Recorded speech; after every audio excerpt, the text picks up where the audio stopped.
कहानी की शुरुआत एक छोटे से गांव कालापुर से होती है, जो चारों ओर से घने जंगलों से घिरा हुआ है।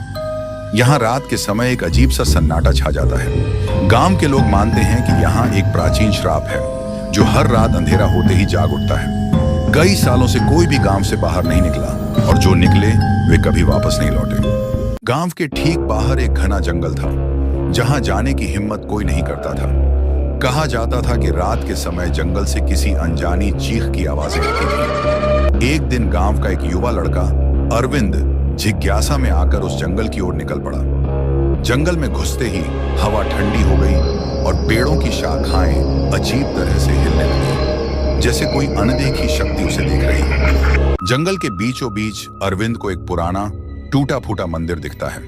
मंदिर के बाहर एक पत्थर पर कुछ लिखा होता है, लेकिन शब्द इतने धुंधले होते हैं कि समझ में नहीं आते। मंदिर के भीतर जाने पर उसे वहां पर एक पुरानी मूर्ति मिलती है, जिसकी आंखें चमक रही होती हैं। जैसे ही अरविंद उसे छूने की कोशिश करता है, मूर्ति से एक डरावनी आवाज आती है। एक रात अरविंद अपने घर में सो रहा था, तभी उसे लगा कि कोई उसके कमरे में है।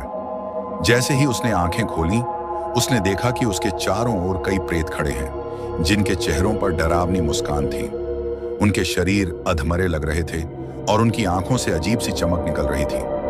वे धीरे धीरे उसकी ओर बढ़ रहे थे और फिर डरावनी हंसी हंसे और गायब हो गए। उस रात के बाद गांव में अजीब घटनाएं होने लगी। लोग रात के समय डरावनी परछाइयों को अपने घरों के आसपास देखते थे। कुछ घरों के दरवाजे खुद ब खुद खुल जाते और कई बार घर के लोग अचानक गायब हो जाते थे। गांव के मुखिया ने अरविंद को चेतावनी दी कि उसने उस श्रापित मंदिर की शांति भंग कर दी है और अब गांव पर विनाश का साया मंडरा रहा है।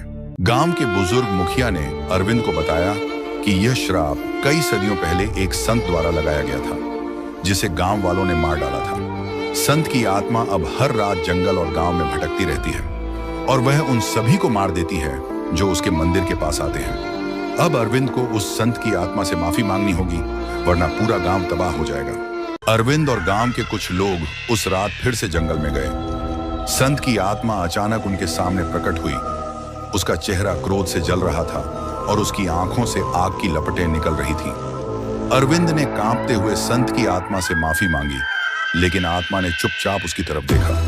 तभी गांव का मुखिया आगे आया और पुरानी किताब से एक मंत्र पढ़ने लगा। मुखिया का मंत्र पढ़ना शुरू होते ही संत की आत्मा की भयानक चीख गूंजने लगी। उसकी छवि धुंधली होने लगी और धीरे धीरे वह धुएं में बदल गई। गांव के लोग डर से कांप रहे थे, लेकिन जैसे ही आत्मा गायब हुई, जंगल का सन्नाटा खत्म हो गया और सुबह की पहली किरणों के साथ गांव पर पड़ा श्राप हट गया। हालांकि गांव फिर से सामान्य हो गया था, लेकिन अरविंद को कभी कभी अब भी जंगल से वही अजीब चीख सुनाई देती थी। एक दिन उसे अपने घर के आंगन में एक पुरानी चप्पल दिखी, जो ठीक वैसी ही थी जैसी संत पहना करता था। अरविंद को एहसास हुआ कि शायद संत की आत्मा अभी पूरी तरह से मुक्त नहीं हुई थी। अरविंद अब संत की आत्मा से मुक्ति पाने की कोशिश कर चुका था, लेकिन संत की आत्मा पूरी तरह शांत नहीं हुई थी। गांव में फिर से अजीब घटनाएं होने लगीं।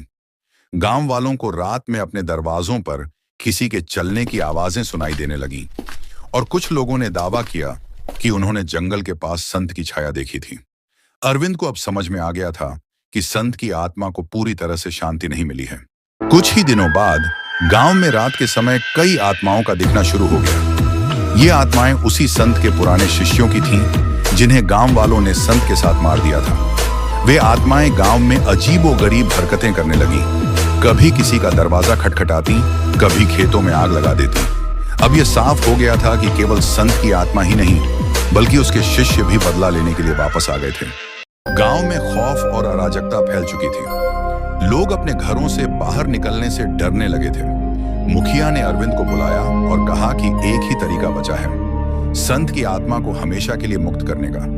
इसके लिए उन्हें उस प्राचीन मंदिर में जाकर संत की समाधि की जगह पर एक विशेष अनुष्ठान करना होगा।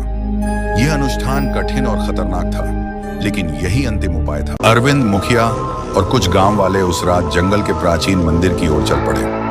उनके साथ एक पुरानी पांडुलिपि थी, जिसमें अनुष्ठान के लिए मंत्र लिखे थे। जैसे जैसे वे मंदिर के पास पहुंचे, हवा भारी और ठंडी हो गई। मंदिर के अंदर एक अजीब सी ऊर्जा महसूस हो रही थी, मानो वहां कुछ बुरा घटने वाला हो।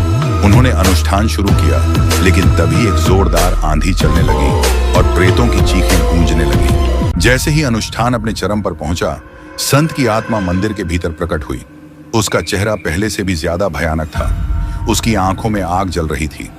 वह अरविंद की ओर बढ़ी, लेकिन मुखिया ने जल्दी से अंतिम मंत्र पढ़ा, जिससे संत की आत्मा चिल्लाते हुए पीछे हटने लगी। लेकिन तभी संत के शिष्य प्रकट हो गए और उन्होंने अनुष्ठान को रोकने की कोशिश की।